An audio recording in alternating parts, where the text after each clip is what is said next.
Okay, here's a good little tip for those of you researching Tartaria, and there's more and more of you every day. The guy in the middle there, his name is Glenn McLaughlin. One day he was looking at old maps at an antique store, and he came across a map of California as an island. He bought that map, and since then he's collected over 800 maps, which he donated to the library at Stanford University. Stanford University has his maps on display, and anyone can just go to their website and download all the maps. Now the really cool thing about this is, yeah, there's 800 maps and they all date from like usually before 1850, but most of the maps show Tartaria. So for all you Tartaria researchers out there, if you want a high quality, high resolution map, this is a place to get it. Some of the maps are like 22,000 DPIs, which is like what you're watching a movie, it's like 1080 DPI. And the files are huge. They're like 200 megabytes just for one photo. And just to give you an idea of just how high the resolution is, this is just one of the maps. This is Windows Viewer, and you see how much you can just zoom in there and the amount of detail you can recover from the map there. It's these are like the highest quality maps you can find on the internet right now. So back to California. In all the maps dating before 1850, California is always shown as an island. Now, is it possible that California could have been an island?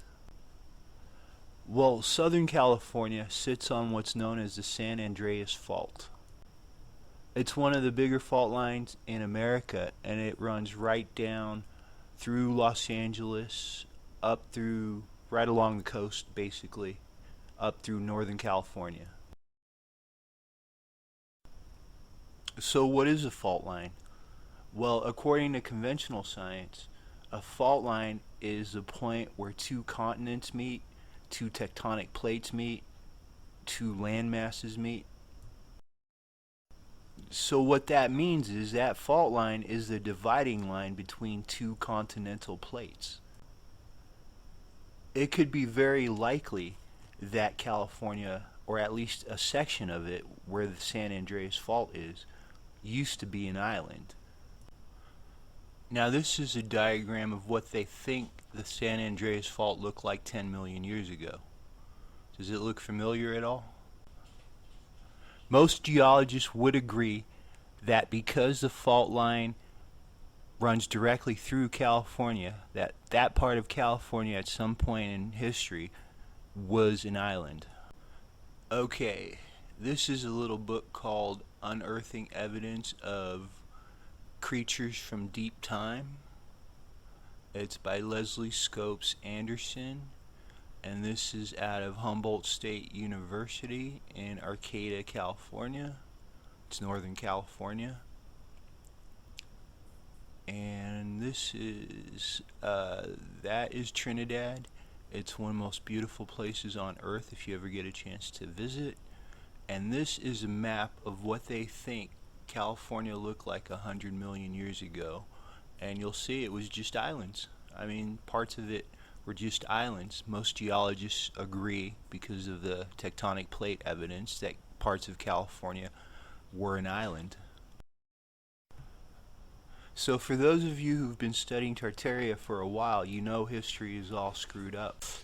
It's not just the Middle Ages that seem to have been made up, though. They really want to push that the Earth is, 4 billion years old, 7 billion years old. It keeps changing. Every year it keeps changing. Like fossils, for example, they tell us that it takes millions of years to form a fossil. But then, you guys probably know that story of that boot that they found that was fossilized, and it still had the name brand of the company that made the boot. That happened in 30 years.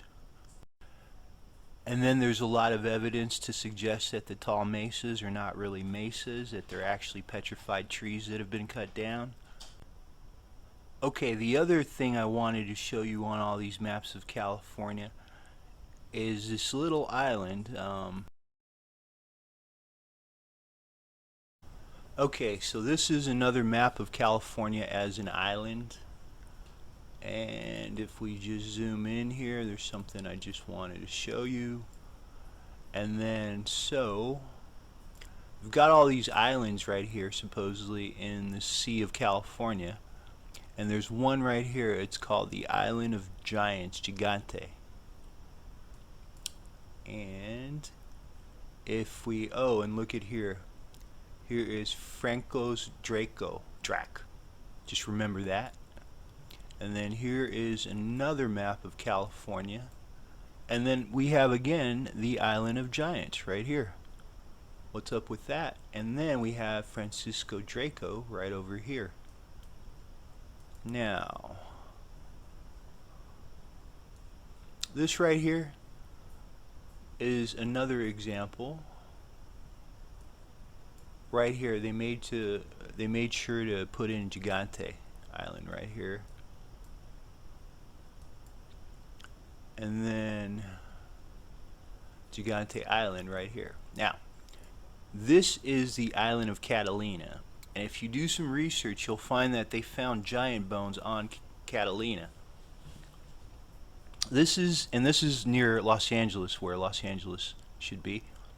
And this is the island of San Clemente. San Clemente is currently owned by the U.S. Navy, so who knows what they found over there. Now the point that I want to come through with is, if you look right here, you got the Island of Giants, okay? But then there's some other islands here, but these islands don't have a name. You know, I mean, it looks like it's only maybe 10 miles, 20 miles out, you know? I mean, if you discovered this island, why wouldn't you just go 20 miles out and discover another one, claim another piece of land for your country? And the answer is probably because there are giants there, you know, and they couldn't. And that could even be a reason why they thought if California was not an island, they would never know, because they couldn't get up the Gulf far enough, because they would hit the Island of Giants and get turned away. Giants throughout history were real. Abraham Lincoln gave a speech at Niagara Falls, and he said something to the effect of, the giants buried in the mounds have gazed upon Niagara Falls, or something. So back then, back in the 1800s, it was pretty common, like everyone knew that giants existed. And then there was a whole whitewashing of history that seemed to occur around the 1900s. So that begs the question, if giants were real, then what other animals could have existed? Did dragons exist? And if they did griffins exist? The story of dragons exists pretty much in every culture around the world. In the Bible, they make mention of the fiery seraphim, which is a choir of angels. And this would match the descriptions that we get of the feathered serpent gods coming from Central and South America, like Viracocha and Quetzalcoatl. Now, there's a guy on YouTube who runs a channel called Mud Fossil University. This guy is a trained geologist, and he has a standing challenge. If you can disprove his theories, he'll give you $10,000. His theories are basically that all the formations that we see that look like animals and people, they're not natural, and they're actually animals and people that were fossilized. Now, it's not hard to look at this picture and think that that looks like an elephant, and it was either carved that way or this is a fossilized animal. It just happens to be like 50 feet tall, I think, or more. And here's one of a snake, or what looks like a snake.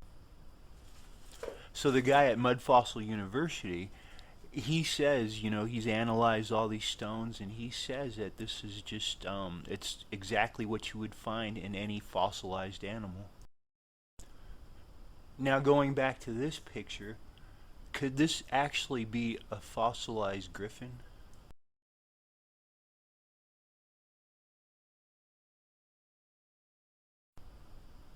It was discovered in the Moknyaknya mountain range in 1993, I believe. This isn't the mountain range, it's just the hill where this statue was discovered. It's pretty much in the middle of nowhere. It's currently classified as a 12,000-year-old carving of a griffin.